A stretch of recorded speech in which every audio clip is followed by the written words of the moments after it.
الحمد لله نحمده ونستعينه ونستغفره ونعوذ بالله من شرور أنفسنا ومن سيئات أعمالنا من يهده الله فلا مضل له ومن يضلل فلا هادي له أي فلا تجد له وليا مرشدا ونشهد أن لا إله إلا الله وحده لا شريك له ونشهد أن سيدنا وحبيبنا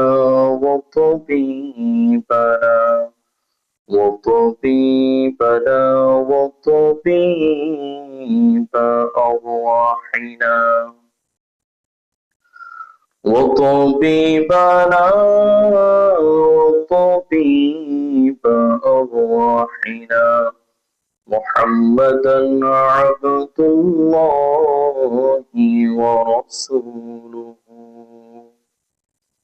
الذي أرسله بالحق بشيرا ونذيرا وداعيا إلى الله بإذنه وسراجا منيرا أما بعد فقد قال الله تعالى في كلامه المجيد وفي فرقانه الحميد أعوذ بالله من الشيطان الرجيم بسم الله الرحمن الرحيم الحمد لله رب العالمين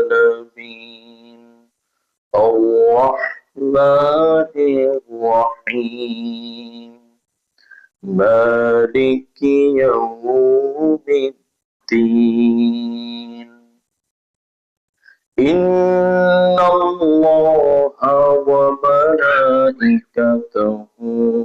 يصلون على النبي يا أيها الذين آمنوا صلوا عليه وسلموا تسليما اللهم صل على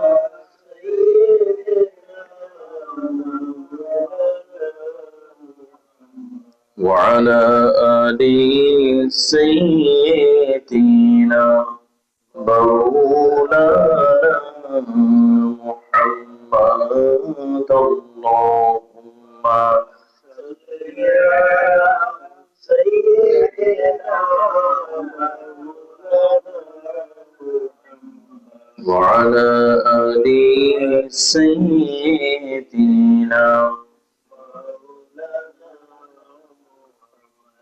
তাহাজ্জুদের জায়নামাজে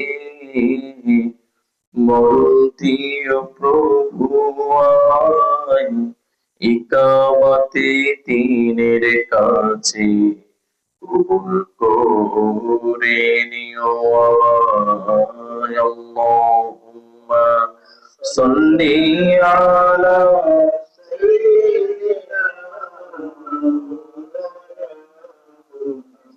وعلى آل سيدنا مولانا محمد رسول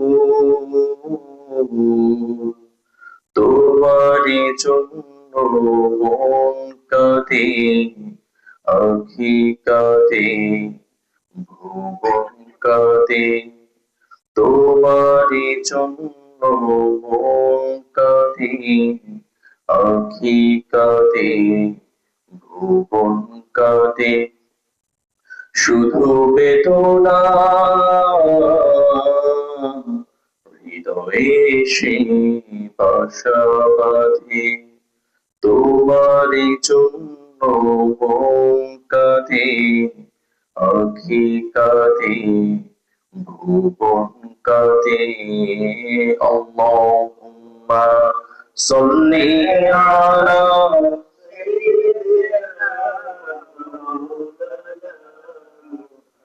وعلى آل سيدنا مولانا محمد لا إله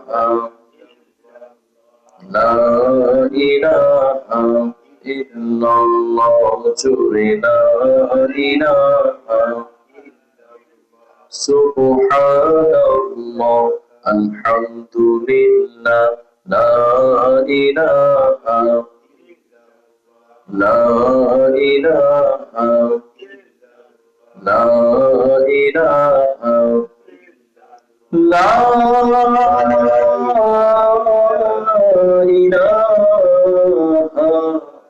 إلا الله محمد رسول الله صلى الله عليه وسلم।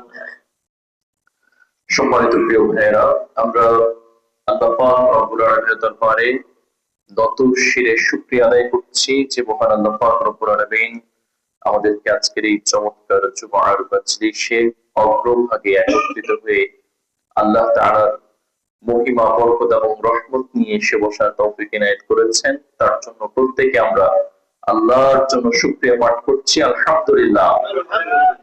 জীবনের প্রতিটি সময় শুকরিয়া করব কার? সুখের সময় খুব শুকরিয়া করব কার? আমাদের দুঃখের সময় শুকরিয়া করব একমাত্র মালিকের, তিনি কে?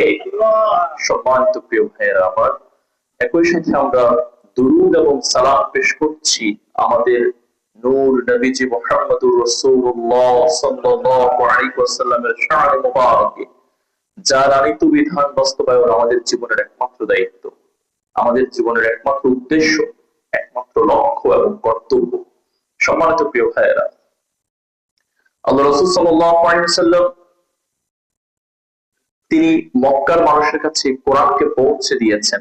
শুধু আল্লাহর উপর তার যে দায়িত্ব ছিল, মানুষের উপর তার যে দায়িত্ব ছিল, আল্লাহর পক্ষ থেকে কোরআন নামক এই বিধান নাজিল হওয়ার পর থেকে আল্লাহ রাসূল সাল্লাল্লাহু আলাইহি ওয়াসাল্লাম জনমানুষের কাছে গিয়ে কোরআনকে পৌঁছে দিয়েছেন। এটা শুধুমাত্র দায়িত্ব এবং তার কর্তব্যের জন্যই তিনি করেছেন।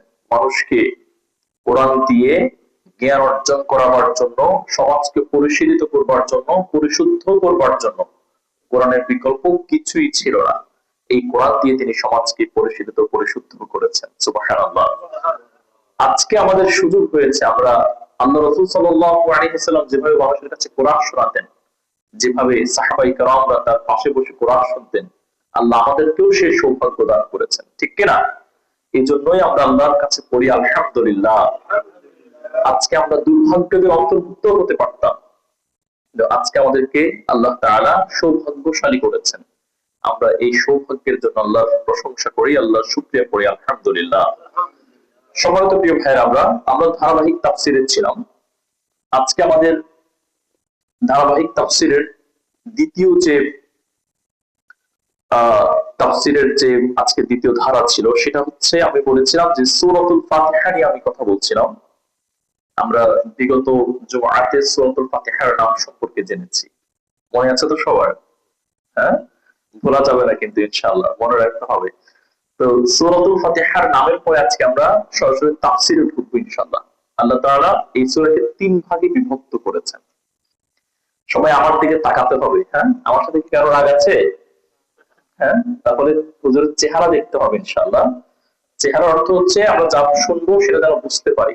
আর আপনাদের সাথে যদি আমি দেখতে পারি, আপনাদের চোখে চোখ পড়লে আপনাদের কাছে মেসেজটা ইজিলি পৌঁছে দিতে আমার জন্য সহজ হবে ইনশাআল্লাহ। তো প্রিয় ভাইয়ের আমার, এই সূরাকে কয় ভাগে ভাগ করেছেন আল্লাহ তাআলা? 3 ভাগে। আজকে আমরা প্রথম ভাগ জানবো। প্রথম ভাগটা কি? প্রথম ভাগ হচ্ছে আল্লাহর প্রশংসা করা। এই সূরার প্রথম ভাগে আল্লাহ তাআলা আল্লাহর প্রশংসা নিয়ে কাজ করেছেন। এই সূরার দ্বিতীয় ভাগে আল্লাহ তাআলা আমাদের পরিচয় নিয়ে কাজ করেছেন। আর এই সূরার তৃতীয় ভাগে আল্লাহ তাআলা বান্দাদের চাহিদা, ডিমান্ড এবং কিছু দাবি দাওয়া নিয়ে কাজ করেছেন। সুবহানাল্লাহ পড়েন। প্রিয় ভাইরা, তো এই যে আল্লাহর প্রশংসা, তারপরে পরিচিতি, তারপরে দাবি দেওয়া, এটা একটা অভিনন্দন পত্রের মতো। এই সূরাটা কিসের মতো? অভিনন্দন পত্র। আপনারা অভিনন্দন পত্র দেখেছেন না? শুনেছেন তো আপনারা? যখন কারো অভিনন্দন পাঠ করা হয় তখন যিনি গেস্ট তার ব্যাপারে একটা চমৎকার করে একটা প্রেজেন্টেশন করা হয়, প্রশংসা করা হয়। তিনি আমাদের হয়তো জননেতা অথবা আমাদের সমাজের বড় কোনো মুখ অথবা কোনো একজন সম্মানিত ব্যক্তি, হ্যাঁ, আবেদন করা। তো পত্র পাঠের মধ্যে, ঠিক আছে, তো আল্লাহ তাআলা এই সূরাতে এমন ভাবে সাজিয়েছেন, এটা একটা অভিনন্দন পত্রের মতো। সুবহানাল্লাহ পড়েন। এই সূরার মধ্যেখানে আল্লাহ তাআলা পরিচয় তুলে ধরেছেন। অভিনন্দন পত্রের মিডল পন্থায় হচ্ছে যিনি চিফ গেস্ট থাকে তার পরিচয় তুলে ধরা হয়, এবং শেষ ভাগে হচ্ছে মানুষ তার কাছে কি চায়, তিনি মানুষের কাছে কি পৌঁছাতে চায়, সেটা একটা দাবি দেওয়া, কিছু আদান প্রদানের ব্যাপার স্যাপার সেখানে আলোচনা করে সেটাকে কনক্লুশন করা হয়। বলুন সুবহানাল্লাহ। প্রিয় ভাইয়েরা, এই সূরাকে আল্লাহ তাআলা তেমন কোন অভিনন্দন পত্রের মতো কোন সাজিয়ে গোটা মানব জাতির কাছে পাঠিয়ে দিয়েছেন। বলুন সুবহানাল্লাহ। সম্মানিত প্রিয় ভাইয়েরা, আমরা আজকে শুনবো আল্লাহর প্রশংসা নিয়ে। এই সূরার প্রথম ভাগে আল্লাহ তাআলা কিভাবে তার প্রশংসাকে সাজিয়েছেন। আল্লাহ তাআলা সূরা শুরু করেছেন আলহামদুলিল্লাহি রাব্বিল আলামিন। সমস্ত প্রশংসা সেই বিশ্ব জাহানের মালিক মহান আল্লাহ পাক রব্বুল আলামিনের জন্য। বলুন সুবহানাল্লাহ। সমস্ত প্রশংসা কার জন্য? প্রশংসা সবই কেবল তোমারই, রব্বুল আলামিন। দয়ালু মেহেরবান করুণায় ফুরা, দয়ালু মেহেরবান করুণায় ফুরা, আর কেহ নয় তুমি মালিক শেষ বিচারের দিন, শেষ বিচারের দিন। আলহামদুলিল্লাহ। সেই প্রশংসা কার জন্য? আল্লাহ তাআলা বললেন আলহামদুলিল্লাহি রাব্বিল আলামিন। ওহে পৃথিবীর বান্দা, শুনে রাখো সমস্ত প্রশংসা একমাত্র তোমার রব আল্লাহর জন্য। বলুন সুবহানাল্লাহ। আমার সম্মানিত প্রিয় ভাইয়েরা, এই যে প্রশংসা যে আমরা করি দুনিয়াতে, প্রশংসা কিসের ভিত্তিতে করি? আমরা কি প্রশংসা কুৎসিত কালো জিনিস বা বন্ধ জিনিসের প্রশংসা করি, নাকি ভালো জিনিসের প্রশংসা করি? আমরা কি অসুন্দরের প্রশংসা করি নাকি সুন্দরের প্রশংসা করি? আল্লাহ তাআলা গোটা মানব জাতিকে এত সুন্দর করে বানিয়েছেন, তার সৃষ্টিকে এত সুন্দর করে বানিয়েছেন। আল্লাহ তাআলা এই সৌন্দর্যের জন্যই, তিনি যে সুন্দর করে বানিয়েছেন, সেই সৌন্দর্যের জন্য ক্রেডিট হিসেবে আল্লাহ তাআলা প্রশংসা দাবি করে। বলুন সুবহানাল্লাহ। এজন্য আল্লাহ পাক রব্বুল আলামিন বললেন, ও পৃথিবীর মানুষেরা, আলহামদুলিল্লাহি রাব্বিল আলামিন। শুধু টুকটাক প্রশংসা করবা, যখন তোমার প্রশংসার দরকার তখন প্রশংসা করলা। যখন তুমি সুখের সময় আছো তখন আল্লাহর প্রশংসা করাকে অর্থবহ মনে করো না। যখন তুমি দুঃখের সময় আছো রে বান্দা, তখন তুমি তোমার মাবুদের প্রশংসা করো। আমি আল্লাহর এমন প্রশংসার কোনো দরকার নাই। আল্লাহ এমন কোনো প্রশংসা চায় না। আমাদের যখন অবস্থা ভালো তখন আল্লাহর প্রশংসার দরকার হয় না। যখন অবস্থা খারাপ তখন বারবার আলহামদুলিল্লাহ পড়ি, যখন অবস্থা খারাপ তখন বারবার আল্লাহর কাছে সুবহানাল্লাহ পড়ি, আস্তাগফিরুল্লাহ পড়ি। এই যে তাসবিহ তাহলিল গুলো করি, আল্লাহর প্রশংসা করি। আল্লাহ বলে, আমি এমন প্রশংসা চাই না যখন তোমার খারাপ অবস্থা তখনই আমাকে মনে করো, যখন ভালো অবস্থা তখন মনে করো না। আল্লাহ কি এমন প্রশংসা চায়? আল্লাহ তাআলা বললেন, বরং সমস্ত সময়ে, সব সময়ে আমি তোমার প্রশংসা চাই। বলুন সুবহানাল্লাহ। সম্মানিত প্রিয় ভাইরা, তো আল্লাহ তাআলা সুন্দর, তিনি সুন্দরের প্রশংসা মানুষের কাছ থেকে শুনতে পছন্দ করেন। এবং আল্লাহ তাআলা যে কত সুন্দর সে ব্যাপারে আল্লাহ পাক রব্বুল আলামিন পবিত্র কালামুল্লাহ মাজিদের মধ্যে বললেন, আমি আমার সৃষ্টিটাকে যত সুন্দর করে বানিয়েছি, যত সুন্দর দেখে তোমরা আপ্লুত হয়ে পড়ো, যেদিন তোমরা পৃথিবী ছেড়ে দিয়ে কিয়ামতের ময়দানে চলে আসবে, আর যেদিন জান্নাতের মধ্যে আমি আমার পর্দা খুলে দিয়ে তোমাদেরকে আমার সৌন্দর্য প্রকাশ করব, তখন তোমরা বেহাল হয়ে যাবে। বলুন সুবহানাল্লাহ। আল্লাহ তাআলা বললেন, বুজুহু ইয়াওমা ইযিন নাযিরা ইলা রাব্বিহা নাযিরা। ওহে আমার প্রিয় বান্দারা, যেদিন আমার চেহারাগুলো তোমরা দেখবে, তোমাদের চেহারাগুলো উজ্জ্বল হয়ে যাবে। বলুন সুবহানাল্লাহ। এবারে আল্লাহর সৌন্দর্যের প্রশংসা করার দরকার আছে না নাই? সমর্থ প্রিয় ভাইরা, এরপর বিশ্বনবী সাল্লাল্লাহু আলাইহি সাল্লাম মানুষদেরকে ডেকে বললেন, ওহে পৃথিবীর মানুষরা, তোমরা যেমন করে আকাশ থেকে চন্দ্র দেখো, চন্দ্র তোমরা যেমন করে দেখতে পাও, আকাশের চাঁদ, তোমরা জান্নাতে প্রবেশ করবার পরে স্বয়ং আল্লাহ পাক রব্বুল আলামিনের চেহারাও চাঁদের মতো করে দেখতে পাবে। বলুন সুবহানাল্লাহ। সুবহানাল্লাহ তো আসতে বললেন। সুবহানাল্লাহ। বিশ্বনবী বললেন, নাকুম সাতাউরা রাব্বাকুম ইয়ারান কামা তাউরা হাদাল কমার। জমিনের মধ্যে দাঁড়িয়ে যেমন করে তুমি চাঁদের চেহারা দেখতে পাও, জান্নাতে প্রবেশ করবার পরে তুমি তোমার রবের চেহারা তেমন করে দেখতে পাবে। সুবহানাল্লাহ। আল্লাহর চেহারা চাঁদের মতো করে জান্নাতে দেখা যাবে। প্রিয় ভাইরা, মানুষগুলো, আল্লাহ তাআলা সমস্ত মানুষরা জান্নাতে প্রবেশ করার পরে জিজ্ঞেস করবে, ওহে আমার প্রিয় বান্দারা, তোমাদেরকে যে ওয়াদা আমি করেছিলাম, তোমরা কি সে ওয়াদা আমার কাছ থেকে পেয়েছো? একজন জান্নাতে দাঁড়িয়ে বলবে, আল্লাহ, আমরা আপনার সমস্ত ওয়াদা পাই নাই। তখন আল্লাহ তাআলা বলবেন যে, তুমি কোন ওয়াদা আমার পাও নাই? আমি তোমাদেরকে যে ওয়াদাগুলো করেছিলাম। বললেন, আল্লাহ, আপনি যে আমাদেরকে ওয়াদা করেছিলেন জান্নাতে আসার পর আপনার চেহারা আমাদেরকে দেখাবেন, আমরা আজ পর্যন্ত আপনার চেহারা দেখতে পাই নাই। তখন আল্লাহ পাক রব্বুল আলামিন ফেরেশতাদের সাথে কনফারেন্স করবেন, সমস্ত জান্নাতি মানুষদেরকে একসাথে বসিয়ে আল্লাহ তাআলা তার নূরের পর্দা গোটা জান্নাতি বাসীদের কাছে পদার্পণ করে দেবেন। বলুন সুবহানাল্লাহ। এরপর সেখান থেকে মানুষগুলো আল্লাহকে জাস্ট এক ন্যানো সেকেন্ড, অনেকে বলেছেন মাইক্রো সেকেন্ড, একটা সেকেন্ডকে যতটুকু অনু করে ভাগ করে একটা ছোট্ট অনুর মতো একটা সময় লিমিটেশন আল্লাহ তাআলা রাখবেন আল্লাহর চেহারা দেখাবার জন্য।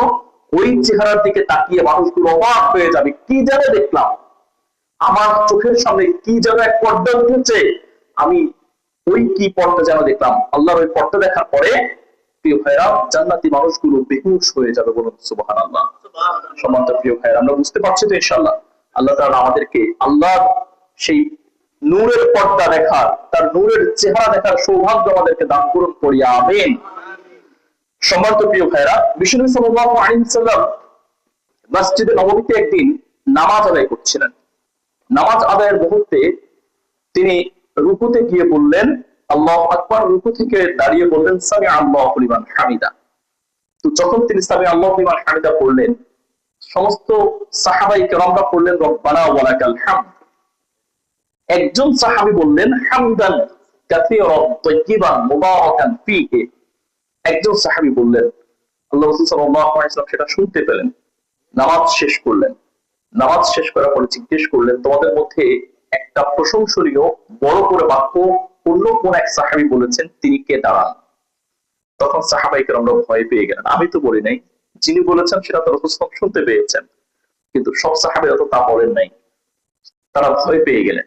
যিনি বললেন তিনি নিজেও ভয় পেয়ে গেলেন। তিনি ভাবলেন, আমি কি ভুল কোনো কিছু করে ফেলেছি কিনা। তখন রাসূল সাল্লাল্লাহু আলাইহি ওয়াসাল্লাম তাকে বারবার জিজ্ঞেস করার পর যে কে হামদান কাসীরান তাইয়িবান মুবারাকান ফীহি কে বলেছেন, তোমরা দাঁড়িয়ে যাও, এই বাক্যটি কে বলেছে?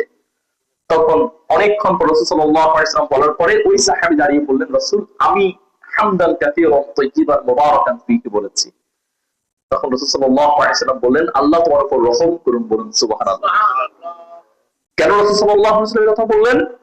বিশ্বনবী সাল্লাল্লাহু আলাইহি ওয়াসাল্লাম ওই সাহাবীকে বললেন, সাহাবী, তুমি যখন আল্লাহর প্রশংসা বাণী একটু বেশি করে তেলাওয়াত করেছো, আমি নামাজের মধ্যে দেখতে পেয়েছি তোমার প্রশংসা বাণী ফেরেশতাদের কাছে এত পছন্দ হয়েছে, তোমার ওই প্রশংসা বাণী আল্লাহর কাছে এত প্রশংসা, এত পছন্দনীয় হয়েছে। 30 জন সাহাবী তোমার মুখের থেকে বের হওয়া সে বাণী নিয়ে আসমানে চলে যাচ্ছে মহান রব্বুল আলামিনের কাছে। কি সর্বপ্রথম তোমার প্রশংসা বাণীটি আল্লাহর কাছে পৌঁছে দিতে পারবে? সুবহানাল্লাহ। তোমার প্রশংসা বাণী নিয়ে সাহাবায়ে কেরামদের 30 জন ফেরেশতা সাহাবায়ে কেরামদের কাছ থেকে যারা ছিলেন 30 জন ফেরেশতা আল্লাহর কাছে চলে যাচ্ছে তোমার প্রশংসা বাণীটি পৌঁছায় দেওয়ার জন্য। এত চমৎকার প্রশংসা তুমি করেছিলে সাহাবী, বলুন সুবহানাল্লাহ। প্রিয় ভাইরা, এই জন্য আল্লাহর প্রশংসা করার দরকার আছে না নাই? আমরা সব সময় প্রশংসা করবো একজনের, তিনি কে? সময় তো প্রিয় ভাইরা। এবং বিশ্বনবী সাল্লাল্লাহু আলাইহি ওয়াসাল্লাম তিনি জান্নাতে প্রবেশ করার পরে আল্লাহ পাক রব্বুল আলামিন তার হাতে একটা পতাকা দিবেন। পতাকার নাম হচ্ছে লিওয়াউল হামদ। হামদের পতাকা আল্লাহ তাআলা রাসূল সাল্লাল্লাহু আলাইহি ওয়াসাল্লামকে দান করবেন। প্রিয় ভাইরা আমার, সেই পতাকা নিয়ে তিনি জান্নাতি মানুষ এবং সাহাবায়ে কেরামদেরকে নিয়ে জান্নাতের দিকে দৌড় দিতে আরম্ভ করবেন। মানুষগুলো জিজ্ঞেস করবেন যে রাসূল, আপনি কিসের পতাকা নিয়ে দৌড়াচ্ছেন? Which kind of flag is it? You are just running with this flag of hamd. হামদের পতাকা নিয়ে আপনি দৌড়াচ্ছেন, কিসের পতাকা এটা? তখন নবী মুহাম্মদুর রাসূলুল্লাহ সাল্লাল্লাহু আলাইহি ওয়াসাল্লাম বললেন, ও পৃথিবীর মানুষ, আমার নাম হচ্ছে মুহাম্মদ। আমার নাম শব্দের অর্থই হচ্ছে প্রশংসিত। ওই পৃথিবীতে আমার চাইতে আল্লাহর প্রশংসা কোনো মানুষ বেশি করতে পারেনি। আমি মহান রব্বুল আলামিনের প্রশংসা যত বেশি দুনিয়াতে করেছিলাম রে বান্দা, ওই প্রশংসার দরুন আল্লাহ পাক রব্বুল আলামিন আজকের এই জান্নাতের ময়দানে আমার হাতে প্রশংসার পতাকা উঠিয়ে দিয়েছে। এই প্রশংসার পতাকা নিয়ে আমি জান্নাতের দিকে অগ্রসর হচ্ছি।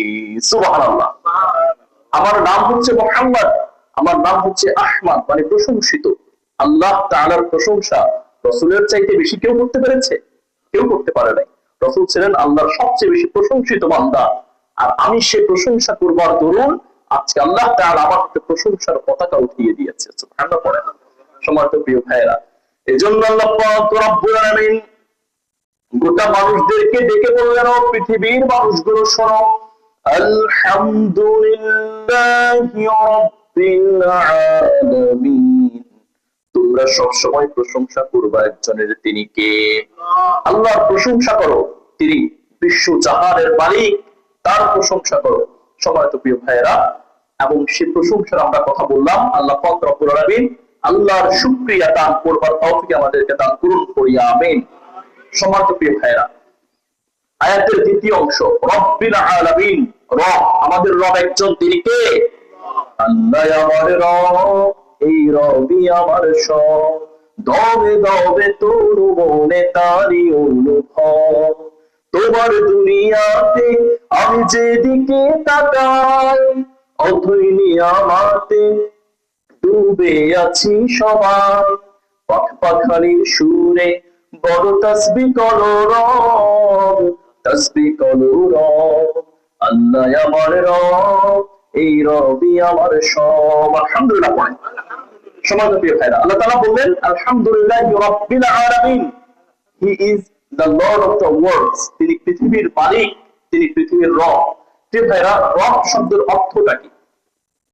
সহজ করে যদি বলি, রব শব্দের অর্থ হচ্ছে আল্লাহ পাক রব্বুল আলামিন যে মানুষের, যে জিনিসের যতটুকুন যেখানে প্রয়োজন ততটুকুন ওই মানুষকে আল্লাহ তাআলা দেওয়ার নাম হচ্ছে রব। আল্লাহ তাআলা কোন বান্দাকে তার যতটুকুন চাহিদা আছে, যে জিনিসের চাহিদা আছে, যেখানে দিতে হবে সেখানে ওই মানুষকে ততটুকুন পরিমাণ সে চাওয়ার পূর্বেই আল্লাহ কর্তৃক দিয়ে দেওয়াটাকে বলা হয় রব।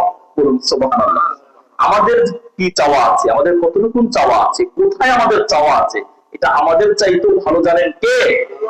তার মানে তার নাম হচ্ছে রব, যিনি বান্দাকে তার চাহিদার পূর্বেই তার সমস্ত শর্তগুলো পূরণ করে দিয়ে তার চাহিদাগুলোকে মিটিয়ে দেয়। বলুন সুবহানাল্লাহ।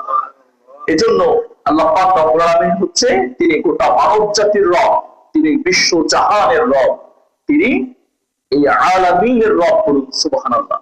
সম্মানিত প্রিয় ভাইরা, আলামিনের এক বচন হচ্ছে আলাম, যেটা হচ্ছে একটা জগৎ। যখন বলা হয় আলামিন বহু বচন, তখন গোটা মানব জাতির রব তিনি। বলুন সুবহানাল্লাহ। গোটা সমস্ত স্পেসের মধ্যে যত ধরনের পৃথিবী, যত ধরনের আল্লাহ তাআলা এই মহাশূন্যের মধ্যে যত ধরনের তার সৃষ্টি রেখেছে, সমস্ত সৃষ্টির রব তিনি। এই মহাশূন্যের মধ্যে আমরা এখন পৃথিবীতে বসবাস করছি। প্রিয় ভাইয়েরা, শুধু পৃথিবীবিহীন অসংখ্য সৃষ্টি আল্লাহ পাক রব্বুল আলামিন রেখে দিয়েছে, যে সৃষ্টির মধ্যে শুধুমাত্র পৃথিবী হচ্ছে একটা ছোট্ট অণুর মতো। আল্লাহ রাব্বুল আলামিন যখন এই গোটা পৃথিবীকে সৃষ্টি করেছেন, এই মহাশূন্য যখন আল্লাহ তাআলা সৃষ্টি করেছেন, সেখানে অসংখ্য সৃষ্টিকুল দিয়ে আল্লাহ তাআলা সেটা ভরপুর করে দিয়েছেন। এবং এই সৃষ্টিকুলের মধ্যে পৃথিবী যেমন করে একটা ছোট্ট অণু ছিল, চাঁদ সূর্য প্রত্যেকটা একটা ছোট্ট ছোট্ট করে অণু ছিল, এত বড় বড় তারকারাজি দিয়ে আল্লাহ তাআলা গোটা পৃথিবীকে সাজিয়েছেন, যেই তারকারাজি আমাদের মানুষের পক্ষে বিচরণ করা বড্ডই অসম্ভব। বলুন সুবহানাল্লাহ। কিভাবে? আমরা প্রত্যেকে জানি, এই যে আলোর যে গতি, প্রতি 1 সেকেন্ডে আলোর গতি হচ্ছে 1,86,000 মাইল।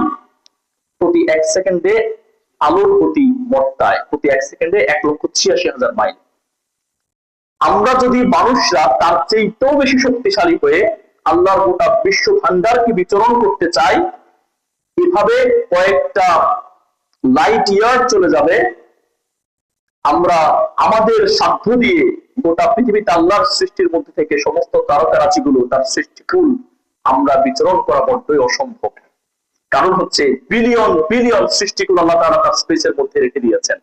যেখানে আছে পৃথিবী, যে অণু দিয়ে আল্লাহ তাআলা এই পৃথিবী সৃষ্টি করেছেন। আল্লাহ তাআলা বললেন কুন, কুন বলেছেন বি, when আল্লাহ তাআলা said বি, তখন তুমি হও, তখন গোটা পৃথিবী মুহূর্তের মধ্যে আল্লাহ তাআলা কুনের মাধ্যমে হয়ে গেছে। সেই কুনের একটা অণু ছিল পৃথিবী। আল্লাহ তাআলা যে কুন বলেছেন সেই কুনের একটা অণু ছিল সূর্য। আল্লাহ তাআলা যে কুন বলেছেন সেই কুনের একটা অণু ছিল চাঁদ। সেই কুনের একটা অণু ছিল বৃহস্পতি। সেই কুনের একটা অণু ছিল বুধ, একটা অণু ছিল মঙ্গল। এভাবে স্পেসের মধ্যে আল্লাহ তাআলা তার সৃষ্টি ভান্ডারের মধ্যে লক্ষ লক্ষ সৃষ্টি ভান্ডার তার মহাশূন্যের মধ্যে জায়গা করে দিয়েছেন। বলুন সুবহানাল্লাহ। তাহলে শুধু কি পৃথিবী আল্লাহর কাছে সবকিছু? তার গোটা সৃষ্টি ভান্ডারের মধ্যে পৃথিবী ছিল একটা অণু, আর এই অণুর মধ্যে বিলিয়ন বিলিয়ন অণু আল্লাহ তাআলা সৃষ্টি করে দিয়েছেন তার গোটা মহাশূন্যের মধ্যে। সুবহানাল্লাহ। আল্লাহ তাআলা হচ্ছে সেই মহাশূন্যের মালিক, তিনি শুধু পৃথিবীর মালিক না, তিনি সেই মহাশূন্যের মালিক। প্রিয় ভাইরা, এখন বলুন, এত বড় মহাশূন্য যে আল্লাহ তাআলা সৃষ্টি করেছেন, আমরা আজকে বিজ্ঞানীরা বলছেন সে মহাশূন্যের মধ্যে ব্ল্যাক হোল পাওয়া যাচ্ছে। ব্ল্যাক হোল আছে, যে ব্ল্যাক হোল আল্লাহর মহাশূন্যের সমস্ত অণুগুলোকে মুহূর্তের মধ্যে গিলে খেয়ে ফেলতে পারে। সুবহানাল্লাহ। এবং আল্লাহ তাআলা এই ব্ল্যাক হোলের ব্যাপারে শপথ করেছেন, ফালা উকসিমু বিমাওয়াকি'ন নুজুম, I swear by the positions of the stars, আমি ওই অন্ধকার কূপের শপথ করছি যে কূপ আমার মহাশূন্যের বাকি অণুগুলোকে মুহূর্তের মধ্যে গিলে খেয়ে ফেলতে পারে। সুবহানাল্লাহ। সেই অণুর মধ্যে একটা হতে পারে পৃথিবী। এই পৃথিবীকে যদি, এবং সায়েন্টিস্টরা চমৎকার ভাবে বললেন যে আমাদের পৃথিবী, এটার পাশে যদি ব্ল্যাক হোলের কোনো ঘর্ষণের কাছাকাছি যদি আমাদের পৃথিবীও যদি পড়তো, এই পৃথিবীকে গিলে ফেলার জন্য ব্ল্যাক হোলের মাত্র 2 সেকেন্ডের সময় লাগতো না। আর সেই পৃথিবীর মধ্যে আমি কি? প্রিয় ভাই, আমাদের কোনো অস্তিত্ব আছে? এই পৃথিবীর তুলনায় আমাদের কোনো অস্তিত্ব আছে?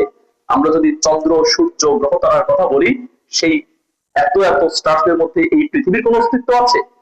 এই পৃথিবীর চাইতে সূর্য 13 লক্ষ গুণ বড়। এই সূর্য পৃথিবীর চাইতে 13 লক্ষ গুণ বড়। ওই সূর্যের মতো করে আল্লাহ তাআলা আরো অসংখ্য তারকারাজি রেখেছেন। ইটা ক্যারিনা, ব্যাটেল জিউস নামক তারকারাজি আছেন যারা সূর্যের চাইতেও বড়। সুবহানাল্লাহ। প্রিয় ভাইরা, ওই সূর্যকে, ওই চন্দ্রকে, ওই তারকারাজিগুলোকে তাদের মতো করে যে অণু, তাদের মতো করে যে সৃষ্টি আল্লাহ তাআলা মহাশূন্যে রেখে দিয়েছেন, তাদেরকে ব্ল্যাক হোল এক মুহূর্তের মধ্যে গিলে ফেলতে পারে।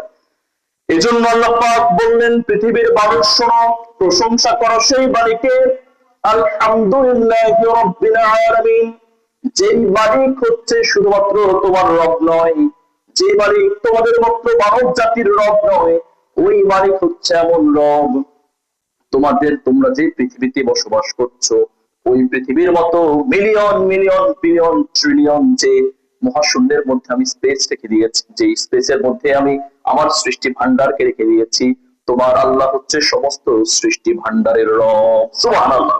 তিনি সমস্ত সৃষ্টি ভান্ডারের রব, শুধু তুমি এক বান্দার রব তিনি নয়। সময় তো প্রিয় ভাইয়েরা, সময় অনেক হয়ে গেছে, আমি শেষ করে দিচ্ছি ইনশাআল্লাহ তাআলা।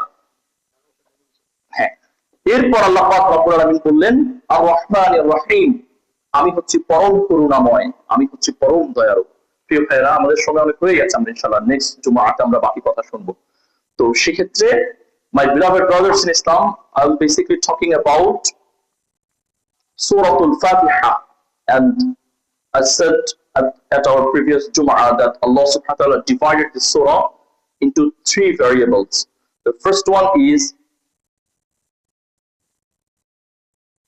the first three verses. Basically, Allah deal with the nature of God, by which Allah would like to see the persons who are grateful to Almighty Allah subhanahu wa ta'ala, who basically are thankful to Allah for each and everything of their providings, of their provisions, of their blessings, that Allah would like to see to the servants of Him, my beloved brothers in Islam. And then Allah said, He is your Almighty, He is your Rabb. He is not only Rabb of you, He is not only Rabb of the creatures, each and everything, whatever He created in this world, before the creation of you, before coming you as well as in this world, He created this world and all the creatures in the space He created. He is the Rabb of all the things. He is the Lord of the worlds. That is Rabbil Alameen. My beloved brothers in Islam, so we should be thankful to Almighty Allah subhanahu wa ta'ala in both our good times and bad times. When we are in our difficulties, we should be thankful to Allah. We should seek forgiveness to Almighty Allah subhanahu wa ta'ala by saying astaghfirullah, by doing tasbih and tahleel to Almighty Allah subhanahu wa ta'ala. May Allah subhanahu wa ta'ala give us tawfiq to do this all.